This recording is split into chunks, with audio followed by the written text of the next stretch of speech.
Under a veil of darkness, they arrive shackled and seemingly shell-shocked, bound for a prison where the past is erased and the future is a door that never opens. More than 250 alleged criminals deported from the U.S. In 2025, ICE has moved at a record pace to deport immigrants with violent criminal histories, targeting convicted murderers, child rapists, and gang leaders in what officials describe as an unprecedented enforcement campaign. That record is reflected in the cases ICE has highlighted this year. On September 16th, ICE said it deported João Pedro Prates, a Brazilian fugitive wanted in his home country for raping a vulnerable person. Days earlier, on September 4th, ICE confirmed the removal of Omar Alberto Almodovar Mondragon to Mexico, where he faced charges of aggravated rape of an underage family member. That same day, ICE Boston announced the deportation of Albert George Davis to Jamaica.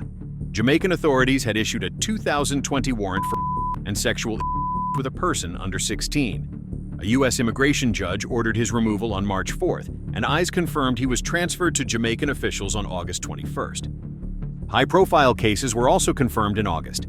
On August 15th, ICE Philadelphia removed Jose Alberto Zamora to El Salvador. Authorities identified him as a leader of the MS-13 Fulton Locos Salvatruchos clique, wanted for aggravated kidnapping, aggravated extortion, aggravated homicide, deprivation of liberty, involvement in terrorist organizations, and conspiracy to murder. ICE noted that Zamora had just completed a 24-month federal sentence for unlawful re-entry before being transferred to ICE custody and deported. Days later, on August 20th, ICE Detroit reported the removal of Charles Emile Mbayo to Sierra Leone.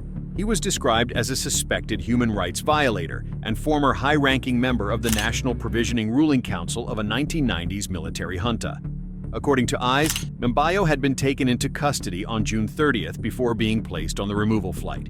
This video shows the arrest of Raul Enrique Pargas, a Venezuelan fugitive wanted for attempted murder of an innocent woman. According to ICE, Pargas carried out a Russian roulette-style attack on the victim. Tranquilo, señor. Alzate.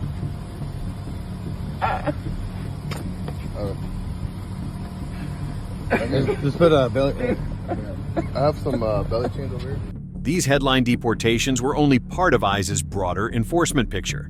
In Houston, ICE reported 822 arrests in a single week between August 17th and 23rd, including convicted murderers, child predators, and foreign fugitives.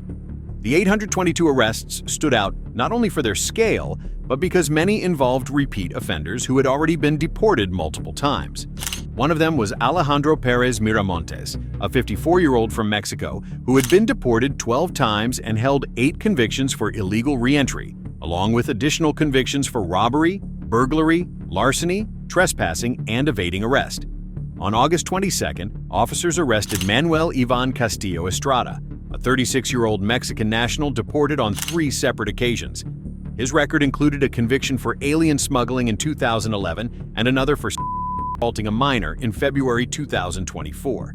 That same week, ICE also detained Carlos Vega Ramirez, a 38-year-old from Mexico who had already been deported twice. He had been convicted of sexual indecency with a minor, enticement of a minor for indecent purposes, DWI, fleeing police, forgery, and illegal re-entry. Another example was Lloyd Tinashe Huewe, a 36-year-old from Zimbabwe. He was convicted of intoxication manslaughter in 2015 and deported, but later returned to the United States and was convicted again for a second DWI in 2024.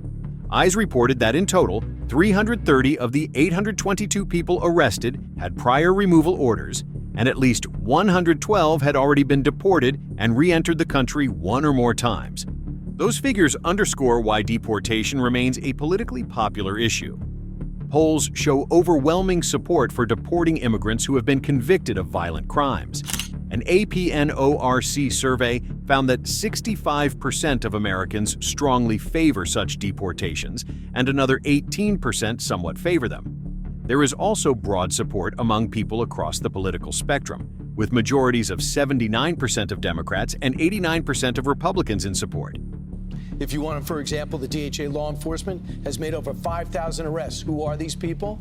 Among them, criminal illegal aliens. Take a look at the people. This is not just generally. Look at how bad these guys are. They're the worst of the worst. Would Karen Bass and Gavin Newsom be happier if they were running around Los Angeles?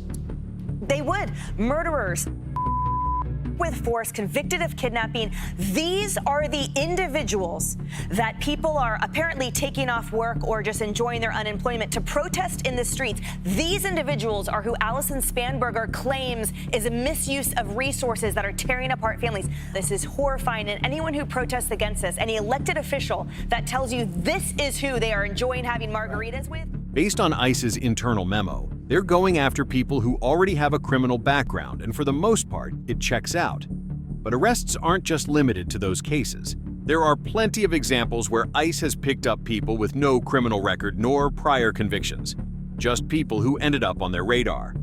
As of June 14th, the agency had booked 204,297 individuals since the start of the fiscal year. About 65% had no criminal conviction at all, a figure that directly undercuts claims that enforcement was centered on dangerous felons. That claim also drew attention on Capitol Hill. Representative Salud Carbajal cited DHS data showing that between January and July, more than 16,000 people with no prior convictions or removal orders were arrested in street operations. He argued that even if this group was only a fraction of ICE's total arrests, it weakened Noam's claim that enforcement was focused on felons and repeat offenders. Outside analysis added to those concerns. On September 7th, Syracuse University's track project reported that 70.8% of immigrants in ICE detention, about 41,589 individuals, had no criminal convictions.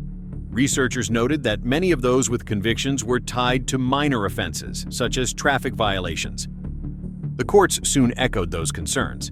In September, a federal judge issued an injunction blocking ICE from holding people in overcrowded and unsanitary conditions at its New York facility at 26 Federal Plaza. More than 100 individuals were kept in small spaces without beds, showers, or access to legal counsel. With national detention levels now near 59,000, critics argue the strain reflects ICE taking in far more than just violent felons. Associate Professor of Political Science at UCLA and Deputy Director of the Deportation Data Project, Graham Blair, explained the figure. They're arresting what they're calling the, quote, worst of the worst. They're arresting people that they're referring to as murderers and rapists. And I think that just really doesn't tell the story of what they're doing. And about 44% had never even been charged with a crime. In response, Border Czar Tom Homan said he wasn't satisfied with the numbers and called for far more arrests, expanding operations into cities and neighborhoods nationwide. So that's Diego Fernandez Martinez, carjacking, theft. Then you got other people. Look at this guy. You're going to see more worksite enforcement than you've ever seen in the history of this nation. You got sanctuary cities, or I said, we're going to flood the zone. Within weeks, DHS announced that by the end of August, it had carried out more than 324,000 removals and over 352,000 arrests for the year. Officials presented those totals as proof that the expansion was already underway, marking what they called a record-breaking enforcement pace.